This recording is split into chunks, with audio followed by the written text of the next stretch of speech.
అచ్చ తెలుగు కథలు వినడానికి విచ్చేసిన శ్రోతలందరికీ మీ కృష్ణమ్మ కథలు ఛానల్ తరపున స్వాగతం, సుస్వాగతం. మాఘమాసం అద్భుతమైన కాలం.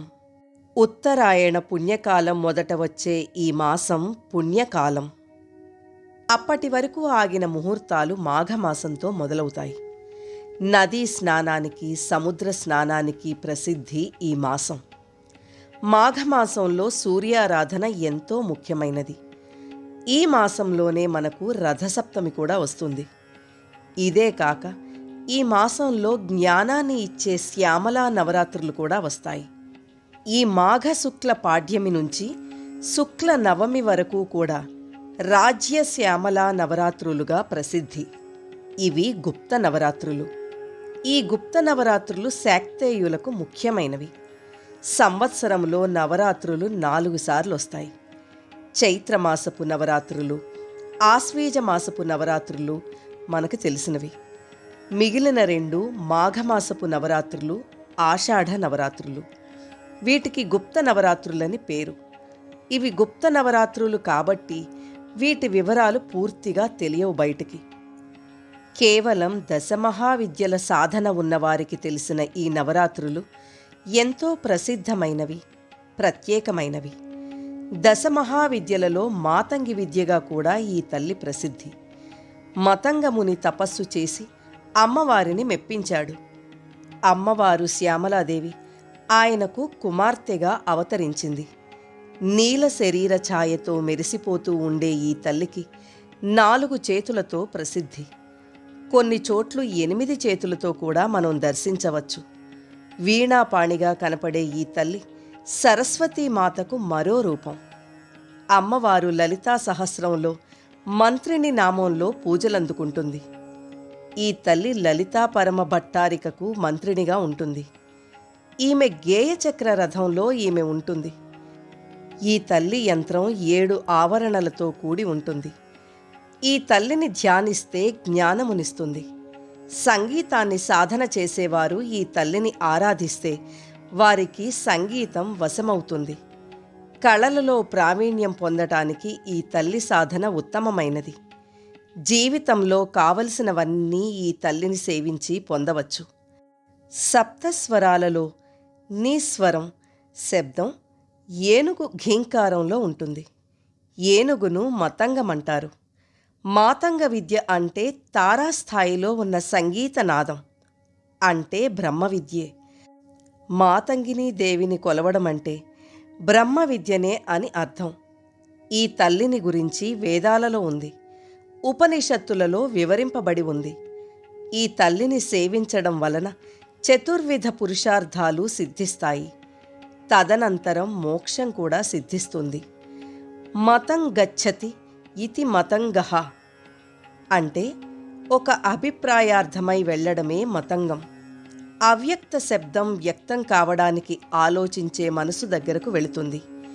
వాక్కు యొక్క ఈ దశనే మతంగం అంటారు. అంటే హృదయం నుంచి భావం వ్యక్తం కావడానికి వాక్కు మనస్సు దగ్గరకు వెళుతుంది. అప్పుడు మాతంగి అవుతుంది. పరావాక్కు అవ్యక్తం, వైఖరియే మాతంగం.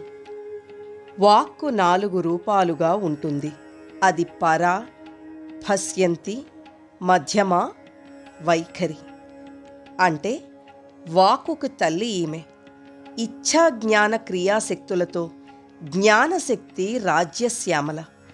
ఈ తల్లిని సేవించిన వారికి ఆధ్యాత్మిక విద్యను, మోక్షాన్ని ఇస్తుంది. ఈమెకు పరివారము 16 మంది.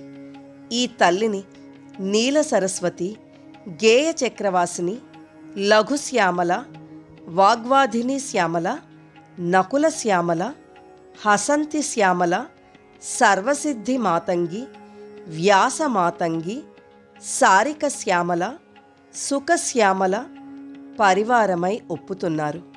శ్యామలాదేవి లలితాదేవి ఆత్మగా ధ్యానించాలి. యోగ దృష్టిలో చూస్తే హృదయ స్థానములో ఉన్న అనాహతము అమ్మవారి స్థానము. అమ్మవారు ఐంకారానికి ప్రతీక.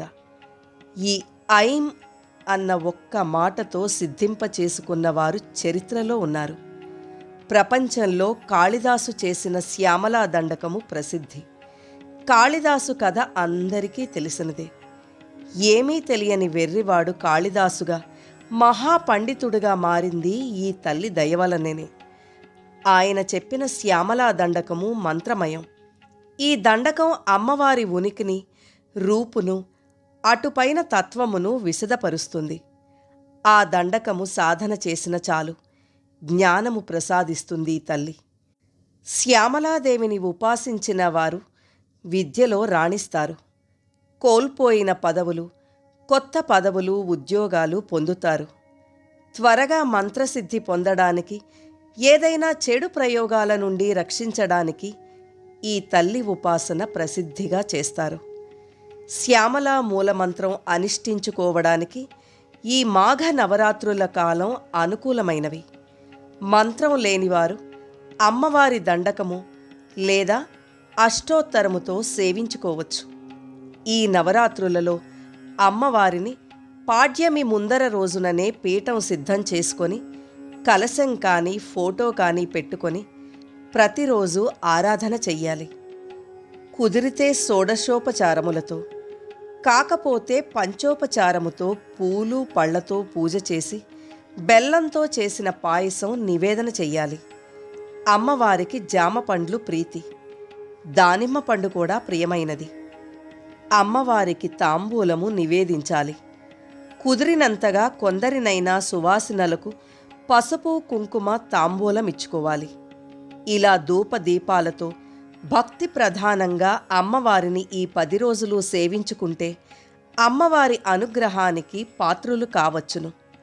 అమ్మవారు ఈ నవరాత్రులలో మొదటి రోజు లఘుశ్యామలగా, రెండవ రోజు వాగ్వాధిని, మూడవ రోజు నకుళీశ్వరి, నాలుగవ రోజు కళ్యాణశ్యామల, ఐదవ నాడు జగద్రంజని మాతంగి, ఆరున వ్యాసమాతంగి, ఏడవ నాడు సారిక, ఎనిమిదవ నాడు సుఖశ్యామల, తొమ్మిదవ రోజు రాజశ్యామలగా సేవించాలి. పిల్లలు ఈ రోజులలో సరస్వతీ పూజ చేసుకొని విద్యలలో వృద్ధి పొందవచ్చు.